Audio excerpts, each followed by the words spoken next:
दीपोत्सव पर जोरदार आतशबाजीथी अयोध्याનું આકાશ ઝળહળી ઉઠ્યું। ભવ્ય આતશબાજી જોવા લોકો ઉમટ્યા। સરયુ નદીના ઘાટ પર દીપોત્સવની શાનદાર ઉજવણી કરાઈ। તેના આ દ્રશ્યો પણ આપ જુઓ। जिसके स्मरण मात्र से इतिहास, विश्वास और एहसास की धारा है।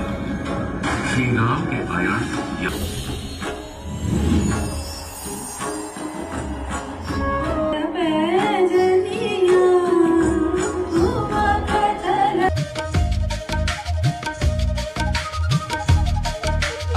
दशरथ नंदन रघुवर राम, कौशलपति श्री रघुकुल धाम।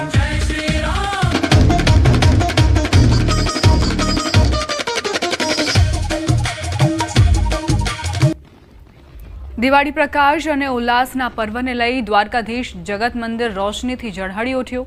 દિવાળી ઉત્સવને લઈ જગત મંદિરને લાઇટોથી શણગારવામાં આવ્યું છે। દર વર્ષની જેમ આ વખતે પણ ધામધૂમપૂર્વક પ્રકાશના પર્વની ઉજવણી કરાશે। દિવાળીના મિની વેકેશનને લઈ દ્વારકામાં પણ ભીડ ઉમટી। નવા વર્ષના દિવસે લોકો ભક્તિપૂર્ણ માહોલમાં નવા વર્ષની શરૂઆત કરતા હોય છે। યાત્રિકોને સરળતાથી દર્શન થઈ શકે એ માટે ખાસ વ્યવસ્થાઓ કરાઈ છે। એક તરફ અયોધ્યાની તસવીરો આપ જોઈ રહ્યા છો। રઘુનંદનના પ્રવેશ દરમિયાન જે ઉત્સાહનો માહોલ જોવા મળ્યો હતો અને તે જ આ વર્ષે પણ જોવા મળ્યો છે। લોકોને એવી અનુભૂતિ થતી હોય છે કે ભગવાન રામ પોતે પધાર્યા છે અયોધ્યામાં। બીજી તરફ આપ આ નૃત્ય પણ જોઈ રહ્યા છો। એ નૃત્ય એ પ્રતીતિ આપે છે કે કઈ રીતે હર્ષોલ્લાસનો માહોલ એ માત્ર ને માત્ર અયોધ્યામાં જ નથી પરંતુ અયોધ્યામાં આવનાર દરેક વ્યક્તિના મનમાં છે।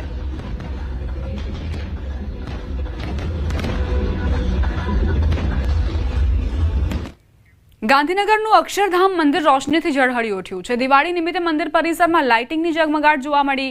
રંગબેરંગી લાઇટિંગથી મંદિર પરિસરને સજાવાયું। દિવાળી નિમિત્તે અક્ષરધામ મંદિરમાં દીપોત્સવનું આયોજન 26 ઓક્ટોબર સુધી અક્ષરધામ મંદિરમાં દીપોત્સવનું આયોજન કરાયું છે। બીજી તરફ દ્વારકામાં જગત મંદિર લાઇટિંગથી ઝળહળી ઉઠ્યું છે। દ્વારકાના દર્શનાર્થે દ્વારકામાં ભગવાનના દર્શનાર્થે લોકો ઉમટ્યા છે। દિવાળી પ્રકાશ અને ઉલ્લાસનો પર્વ છે, તેમાં દ્વારકાધીશ જગત મંદિરને કઈ રીતે રોશનીથી શણગારવામાં આવ્યો છે તે આપ જુઓ। દિવાળી ઉત્સવને લઈને જગત મંદિરને લાઇટોનો શણગાર કરાયો છે। દર વર્ષની જેમ આ વખતે પણ ધામધૂમથી પ્રકાશના પર્વની ઉજવણી કરવામાં આવશે। દિવાળીના મિની વેકેશન દરમિયાન ભક્તોની અહીં ભીડ ઉમટતી હોય છે। નવા વર્ષના દિવસે લોકો ભક્તિપૂર્ણ માહોલમાં વર્ષની શરૂઆત કરતા હોય છે। યાત્રિકોને સરળતાથી દર્શન થઈ શકે એ માટે ખાસ વ્યવસ્થાઓ કરાઈ છે।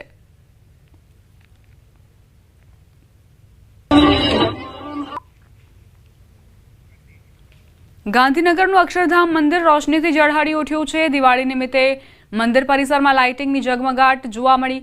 રંગબેરંગી લાઇટિંગથી મંદિર પરિસરને સજાવાયું છે। દિવાળી નિમિત્તે અક્ષરધામ મંદિરમાં દીપોત્સવનું આયોજન 26 ઓક્ટોબર સુધી અક્ષરધામ મંદિરમાં દીપોત્સવ યોજવામાં આવ્યું છે। મંદિર પરિસરમાં 10,000થી વધુ દીવા પ્રગટાવવામાં આવ્યા છે। ઘણા દર્શનાર્થીઓ વ્હીલચેરમાં પણ દર્શન માટે આવી રહ્યા છે। છેલ્લા 33 વર્ષથી દીપોત્સવ ઉજવાય છે।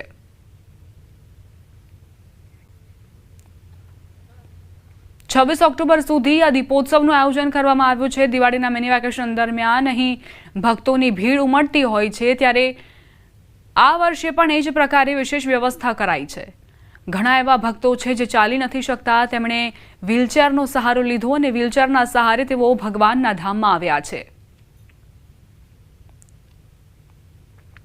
કે જ્યાં દરરોજ સાંજે દિવાળીથી એક સપ્તાહ સુધી 10,000 દીવડાઓનું શણગાર કરવામાં આવે છે।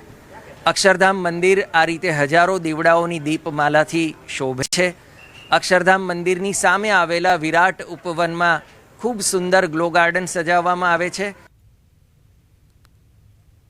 દિવાળીના તહેવારને લઈ પર્યટન સ્થળ માઉન્ટ આબુને દુલ્હનની જેમ શણગારવામાં આવ્યું છે। માઉન્ટ આબુ રોશનીથી ઝળહળતું જોવા મળ્યું। વહીવટીતંત્રે નક્કી તળાવ પર લાઇટિંગથી શણગાર કર્યો છે।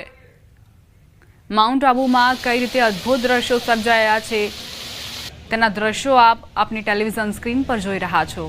દુલ્હનની જેમ આબુ સજી ચૂક્યું છે। પર્યટકોનો અહીં ખૂબ જ જમાવડો રહેતો હોય છે, પછી એ કોઈ પણ સિઝન હોય। માઉન્ટ આબુ એ હોટ ફેવરેટ પર્યટન સ્થળ છે અને એમાં દિવાળીની આ જે લાઇટિંગ લગાવાઈ છે તેણે ઓર પણ સુંદરતામાં વધારો કર્યો છે. વાત હવે રંગીલા રાજકોટની. રાજકોટ શહેર પેંડા માટે તો જાણીતું છે જ, પરંતુ રાજકોટ જિલ્લાનું દેવકી ગાલોડ ગામ પણ પેંડા માટે જાણીતું છે. આ ગામમાં એક બે નહીં પરંતુ 60થી વધુ પેંડાની દુકાનો આવેલી છે. અહીં બનતા પેંડા અને થાબડી લોકો દેશ વિદેશમાં મંગાવતા હોય છે. અહીંના પેંડા દેશી પદ્ધતિથી લાકડાના ભઠ્ઠામાં પકાવવામાં આવે છે, જેથી તેનો સ્વાદ વધારે હોય છે તેવું પેંડાના વેપારીઓનું માનવું છે. તહેવારોમાં તો પેંડાની માંગ બમણી થતી હોય છે.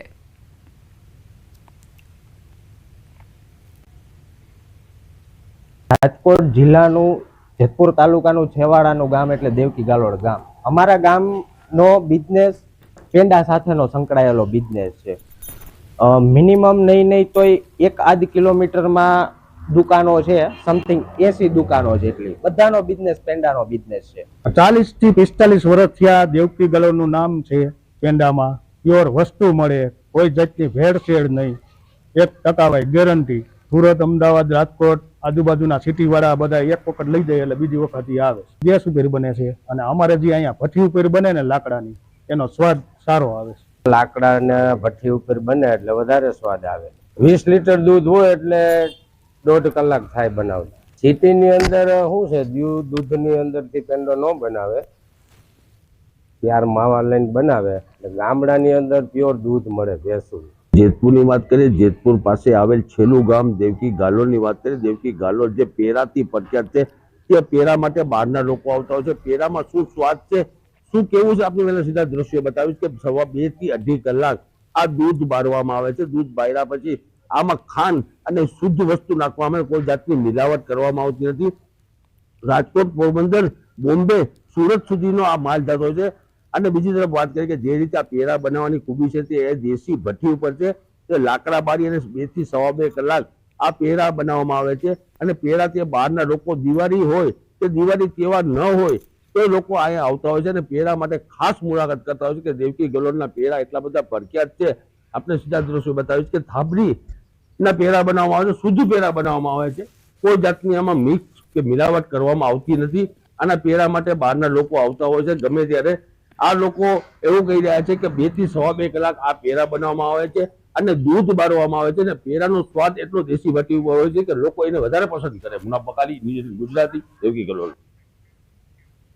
દેવ દિવાળીએ વારાણસીમાં ગંગા નદીના ઘાટ પર વડોદરાના દીવા પ્રજ્વલિત થશે. ડભોઈના ઉમ્મીદ સેન્ટર સોનેશ્વર પાર્ક ખાતે વિવિધ NGO દ્વારા મહિલાઓ આત્મનિર્ભર બને અને સશક્ત બને તે હેતુ સાથે છેલ્લા 15 દિવસથી ગોબરમાંથી દીવડા બનાવવાની કામગીરી મહિલાઓ કરી રહી છે. આ દીવાને ડભોઈથી કાશી મોકલવામાં આવશે. દેવ દિવાળીના દિવસે કાશીના ગંગા ઘાટ પર ઉજવાતા દીપોત્સવમાં આ દીવડાનો ઉપયોગ થશે. ત્યારે અનોખો પ્રયાસ